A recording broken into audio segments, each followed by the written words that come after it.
Selamat hari Minggu. Saya percaya kasih setia Tuhan selalu baru setiap pagi. Voice of Pentecost kali ini akan membahas mengenai dinamika kesembuhan ilahi. Apakah kamu pernah mengalami sakit dan disembuhkan Tuhan melalui mujizat?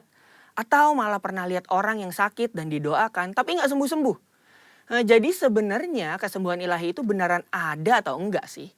Dan apakah pelayanan kesembuhan ilahi masih sesuai dengan kemajuan zaman now? Dalam Alkitab ada ratusan ayat janji Tuhan bagi kesembuhan umatnya.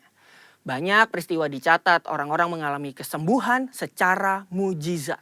Contohnya dalam perjanjian lama, Raja Hizkia yang disembuhkan atau Naaman yang disembuhkan dari penyakit kusta dan masih banyak lagi. Perjanjian baru juga mencatat ada begitu banyak peristiwa mujizat kesembuhan ilahi baik melalui pelayanan Tuhan Yesus maupun melalui pelayanan para rasul. Nah, sebagai insan Pentakosta, kita percaya bahwa kesembuhan ilahi terjadi karena pengorbanan Tuhan Yesus di atas kayu salib. Kita percaya bahwa mujizat tetap terjadi sampai sekarang karena Allah masih terus melakukan perbuatannya yang ajaib yang melampaui kemampuan manusia dan hukum alam. Yang harus kita pahami sebagai insan Pentakosta adalah bahwa pengajaran Injil harus berpusat kepada Yesus yang adalah juru selamat kita, penyembuh yang membaptis dengan Roh Kudus, yang menguduskan kita, dan Raja yang akan datang kembali. Jadi, pelayanan kesembuhan ilahi tidak terpisahkan dalam pemberitaan Injil, karena Tuhan Yesus adalah Sang Penyembuh. Pelayanan kesembuhan ilahi ini bisa melalui doa dari hamba Tuhan, maupun doa pribadi si penderita penyakit itu sendiri. Tempatnya bisa di mana aja, bisa dari KKR, ibadah onsite, ibadah online, atau bahkan dari rumah loh. Ada dua hal yang akan kita bahas terkait dinamika pelayanan kesembuhan ilahi ini. Yang pertama, apakah semua orang sakit yang didoakan pasti mengalami kesembuhan? Kalau janji Tuhan sih, ya dan amin. Tuhan Yesus sudah mati di kayu salib untuk kesembuhan kita. Terus kok nggak sembuh? Masalahnya bukan ada di janji Tuhannya, tapi ada di faktor yang mungkin ada di dalam diri kita yang harus diselesaikan lebih dulu. Forum Teolog GBI dalam pandangan teologis tentang penyakit memaparkan ada beberapa fakta mengenai penyakit. Yang pertama, ada penyakit akibat dosa kita. Yang kedua, ada hukuman Allah. Yang ketiga, karena perizinan dan kedaulatan Tuhan. Yang keempat, penyakit karena kejahatan iblis. Yang kelima, penyakit karena ulah manusia yang tamak, serakah, korup, dan destruktif. Untuk itulah kita perlu terbuka, mengaku dosa kita, memohon dan berdoa dengan iman. Seperti yang tertulis dalam Yakobus 5 ayat yang ke-14 sampai 16. Pelayanan ini merupakan bagian dari pelayanan yang dilakukan gereja. Tetapi hamba Tuhan dan gereja bukanlah Sang Penyembuh. Yang menyembuhkan tetap Tuhan Yesus sendiri. Hamba Tuhan dan gereja hanyalah alatnya. Jika seseorang didoakan dan gak sembuh saat itu juga, bukan berarti kita boleh seenaknya bilang, wah kamu gak beriman nih. Atau wah kurang doa ya. Proses kesembuhan ada yang langsung terjadi, yang artinya langsung sembuh setelah didoakan. Namun ada juga yang harus melalui beberapa proses, seperti konseling. Atau didoakan beberapa kali baru mengalami kesembuhan.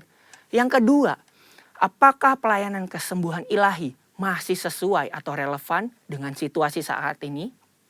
Sudah jelas perintah Tuhan bagi kita sebagai anak Tuhan untuk mendoakan orang sakit tidak pernah dicabut. Justru pelayanan ini berjalan selaras dengan penginjilan. Namun kenyataannya gak mungkin dong kita bikin acara di lapangan bola terus ngumpulin semua orang yang sakit. Atau datang seenaknya ke rumah sakit. Apalagi ke ruang isolasi penderita COVID. Dan mendoakan mereka secara langsung agar mereka mengalami kesembuhan. Kenapa gitu? Karena pemerintah sudah mengeluarkan protokol kesehatan yang begitu ketat. Jika kita melanggar peraturan ini, maka kita sama aja lagi melawan pemerintah.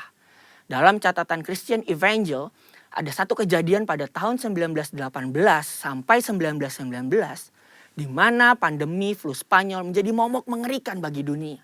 Ada sekitar 50 juta orang meninggal akibat pandemi ini.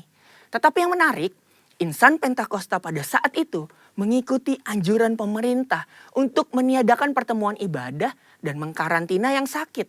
Mereka tetap tinggal di rumah dan berdoa. Tetapi mereka terus menyatakan bahwa Allah adalah tabib. Sama seperti yang kita lakukan sekarang ini nih. Luar biasanya, dampaknya adalah banyak orang yang lahir baru dan disembuhkan dari sakit penyakit akibat pandemi tersebut. Kesaksian iman mereka kepada Allah dan doa membuat mereka mampu melewati krisis. Keterbatasan pelayanan karena social distancing bukan berarti pelayanan kesembuhan ilahi menjadi tidak relevan atau membuat kita tidak bisa melakukan pelayanan kesembuhan ilahi. Tuhan memberikan ide-ide kreatif melalui sarana yang ada di sekitar kita nih. Misalnya sosial media dan teknologi informasi. Seperti pada zaman rasul-rasul yang secara kreatif menggunakan media perantara dan diurapi Roh Kudus. Seperti sapu tangan atau kain yang pernah dipakai oleh Paulus menyembuhkan segala penyakit dan mengusir roh jahat saat diletakkan di atas orang-orang yang sakit. Jadi, pelayanan itu tidak terbatas dalam pertemuan fisik.